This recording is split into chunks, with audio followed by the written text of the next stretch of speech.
చాలా మంది అయితే ఇందిరమ్మ ఇళ్ళ కోసం అయితే ఎదురు చూస్తున్నారు.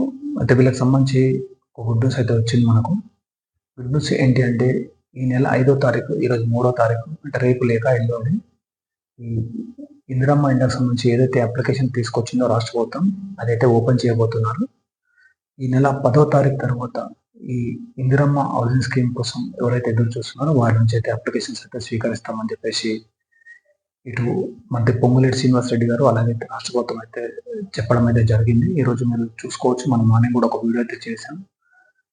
మంత్రి పొంగులేటి శ్రీనివాసరెడ్డి గారు నిన్నైతే ఈ విషయం అయితే చెప్పారు. దాని ద్వారా ఎవరైతే ఈ బెనిఫిషియర్స్ ఉన్నారో వీరందరికీ ఒక మంచి లబ్ధి చేకూరుతుందని చెప్పి నేను అనుకుంటున్నాను. ఎందుకంటే చాలా మంది అయితే ఇందిరమ్మ ఇళ్ళ కోసం ఎదురు చూస్తున్నారు. మీరు చేయవలసిందల్లా ఒకటే, మీ ఆధార్ కార్డు, అలాగే బ్యాంక్ అకౌంట్ డీటెయిల్స్, అలాగే రేషన్ కార్డు, మీకు ఏదైతే ఓపెన్ ల్యాండ్ ఉందో ఓపెన్ ల్యాండ్కి సంబంధించిన డాక్యుమెంట్స్ ఇవన్నీ అయితే అందుబాటులో పెట్టుకోండి. అలాగే ప్రజాపాలన అప్లికేషన్ కూడా దగ్గర పెట్టుకోండి. వీళ్ళు ఏవే అప్లికేషన్స్ అడుగుతారు, ఏవే డాక్యుమెంట్స్ అడుగుతారు, ఈ అప్లికేషన్ ప్రాసెస్ ఎలా ఉంటుంది, ఎక్కడ అప్లై చేయాలి, గ్రామ పంచాయతీలలో ఈ గ్రామ సభలు పెట్టి ఎంపిక చేస్తారా, లేకపోతే ఇదివరకు బీఆర్ఎస్ ప్రభుత్వం గృహజ్యోతి కింద గృహలక్ష్మి కింద 3 లక్షల స్కీమ్ ప్రొసీడింగ్ ఇచ్చింది. మరి దాన్ని పరిగణలోకి కొన్ని అప్లికేషన్ తీసుకుంటారా ఏంటి అనేది మనం పూర్తి వివరాలతో మరొక వీడియో అయితే చేస్తాను నేను ఈ స్కీమ్కి సంబంధించి. ఆల్రెడీ అయితే ఇది పైలట్ ప్రాజెక్ట్ కింద స్టార్ట్ అయిపోయింది. దాని గురించి నేను వీడియోస్ కూడా చేశాను. ఇది ఒకటి మళ్ళీ ఏంటంటే రిమైండర్ వీడియో అయితే చేస్తున్నాను.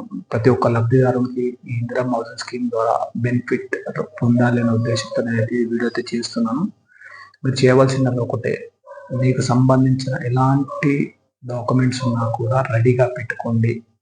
ఈ అప్లికేషన్ స్టార్ట్ కాగానే నేను ఇంటిమేట్ చేస్తాను, ఎక్కడ అప్లై చేసుకోవాలి, ఎలా అప్లై చేయాలి, దీనికి అప్లికేషన్ ఫామ్ ఏదైనా ఉంటుందా అనేది మీకు పూర్తి వివరాలతో మరొక వీడియో అయితే చేస్తాను. మీరు చేయవలసిందని ఒకటే, నా వీడియోకి లైక్ చేసి సపోర్ట్ చేసి సబ్స్క్రైబ్ చేయడం మాత్రమే. దాని ద్వారా మరింత మందికి ఈ వివరాలు తెలుస్తాయి. చాలా మంది ఫేక్ వీడియోస్ ద్వారా ఇబ్బంది పడుతున్నారు. ఆ వీడియోస్ మనకు కూడా వస్తున్నాయి, చాలా మంది పంపిస్తున్నారు, అన్న ఇలా చేస్తున్నారు వీడియోస్ అని. మనం అలా కాదు, జెన్యూన్ న్యూస్ మాత్రమే చెప్తాం. మీకు 100% నా తరపున ఈ ఇందిరమ్మ ఇళ్ళకి సంబంధించి పూర్తి ఇన్ఫర్మేషన్ ఇచ్చే ప్రయత్నం అయితే చేస్తాను. మరొక వారం రోజుల్లో మనకైతే అప్లికేషన్ స్టార్ట్ అవుతుంది కాబట్టి మీరు మన ఛానల్ సబ్స్క్రైబ్ బెల్ ఐకాన్ అయితే ఆన్లో పెట్టుకోండి. ఎలాంటి చిన్న ఇన్ఫర్మేషన్ ఉన్నా మీకైతే నేను డైరెక్ట్ చెప్పే ప్రయత్నం అయితే చేస్తాను. Thank you for watching. అభియన్.